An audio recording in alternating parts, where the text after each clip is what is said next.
Bonsoir à tous et à toutes.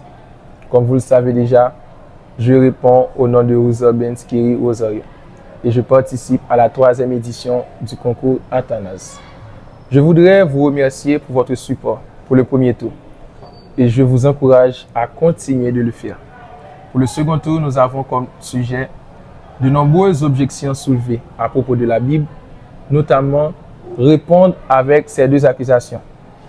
Conflit apparent entre la Bible et la science et le plagiat. On nous a souvent dépeint l'histoire de la pensée comme un champ de bataille, fumant où la raison, armée de son scalpel, aurait fini par terrasser une foi mourante. On accuse la Bible d'être un vestige, ou pire, une contrefaçon, un plagiat des mythes antiques. Pourtant, si nous appliquons une analyse institutionnelle et historique rigoureuse, nous découvrons une vérité bien plus subversive. La Bible n'est pas le frein de la modernité. Elle en est le code source. Ma thèse est simple. Loin d'être une pâle copie du passé, ce texte a introduit une rupture génétique qui a permis l'émergence de nos certitudes actuelles. Pour continuer, il est nécessaire de définir ce qu'est la science et la religion. Selon Aristote, la science, c'est l'ensemble de connaissances démontrées, systématiques et causales sur le monde naturel. Tandis que pour Émile Durkheim, la religion, c'est un système solidaire de croyances et de pratiques relatives à des choses sacrées, unissant à une même communauté morale. Tout ce qui y a à dire. Le prétendu conflit entre la Bible et la science repose sur une méconnaissance de l'histoire. Là où les civilisations contemporaines de l'Israël antique s'appuyaient sur une pensée magique et capricieuse, le livre de Lévitique instaurait déjà des protocoles qui sont aujourd'hui les piliers de notre santé publique. L'historien de la médecine Arturo Castiglioni le souligne avec force. La législation biblique sur la quarantaine et l'hygiène de l'eau constitue la première application documentée de l'épidémiologie.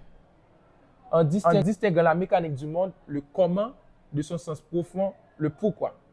La Bible a libéré la nature de son caractère divin pour en faire un objet d'étude ordonné et logique. L'originalité de la Bible éclate particulièrement dans son relief avec le droit. Contrairement au code de l'époque qui favorisait la vengeance classique ou la substitution sociale, le Deutéronome introduit une révolution, la responsabilité individuelle. Ce n'est plus le clan qui paie, c'est l'homme face à son acte. Cette rupture a tracé le chemin vers nos codes civils et moraux contemporains. Prétendre que la Bible a plagié l'histoire, c'est oublier qu'elle a brisé les chaînes du déterminisme antique pour inventer le concept de justice équitable. Selon Philippe Manté, membre de l'unité anthropologique et d'histoire des religions de l'Université Genève, la Bible a copié l'histoire de la Mésopotamie et celui de Babylone. Dans les lignes à venir, nous allons refuter cette thèse. En sciences de la littérature, le passage d'une culture à une autre ne s'appelle pas plagiat, mais transculturation.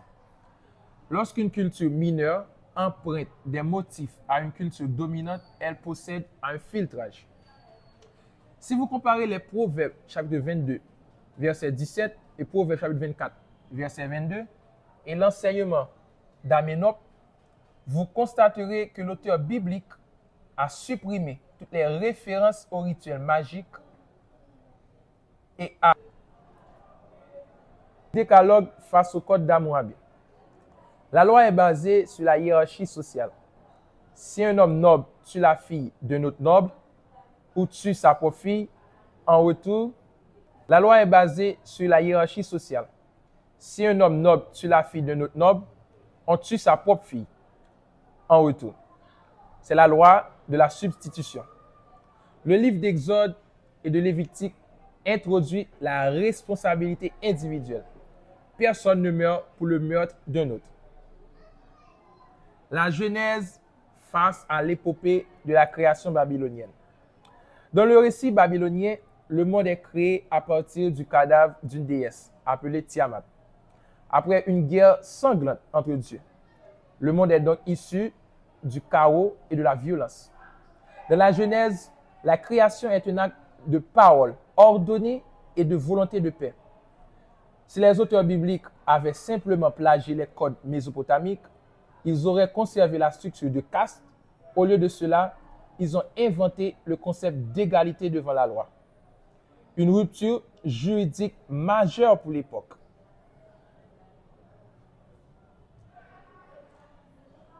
Procède à une désacralisation de la nature. Le soleil et la lune, divinité majeure chez les voisins, deviennent de simples lampes dans le texte biblique. On ne plagie pas un texte pour en détruire les fondements idéologiques. On le réfute. Un plagiat cherche à s'approprier l'autorité d'un texte ancien en le recopiant. Ici, l'auteur de la Bible fait l'inverse. Il brise le pilier juridique du Proche-Orient, la substitution pénale, pour inventer la responsabilité individuelle. Scientifiquement, on n'appelle pas cela un plagiat, mais un changement de paradigme. Comme le théorisait Stephen Jay Gould avec le concept NOMA, la science traite des faits, la religion du sens. Vouloir les opposer, c'est commettre une erreur de méthode. Pour cela, pour citer Galilée, l'intention du Saint-Esprit est de nous enseigner comment on va au ciel et non comment va le ciel. De nombreux philosophes ont suivi cette courant de pensée, parmi lesquels nous pouvons citer Nietzsche, Voltaire, Russell et tant d'autres. Selon Voltaire, il utilise l'ironie pour pointer les contradictions, les absurdités et la violence des récits de l'Ancien Testament. Pour lui, la Bible est un recueil de fables anciennes qui ne résistent pas à l'examen de l'histoire et de la physique. Il prône le déisme. Croire en un Dieu, mesdames et messieurs, le conflit n'est pas épistémologique, il est médiatique. Demander à la science de prouver ou d'affirmer Dieu, c'est comme demander à un thermomètre de mesurer le poids d'un objet. L'outil n'est simplement pas adapté à l'objet d'étude. Voici ma conclusion. La Bible n'est pas le plagiat de l'histoire. Elle en est la boussole. Elle donne le sens là où la science donne le mécanisme. Ensemble, elles ne se combattent pas. Elles s'embrassent pour offrir une vision complète de la réalité. Comme le disait Max Planck, père de la philosophie quantique, on ne peut jamais s'opposer de façon réelle à la religion et à la science. Elles sont complémentaires l'une de l'autre. Alors, m'a dit nous, la vérité pas dans gourmet, non complémentaire. Science dit nous qui j'en mode dans marché. La Bible dit nous pour qui ça nous là. Une bail lumière, l'autre la bail chemin. Si nous voulons éclairer, nous besoin tout déjeuner nous ouvert. Merci.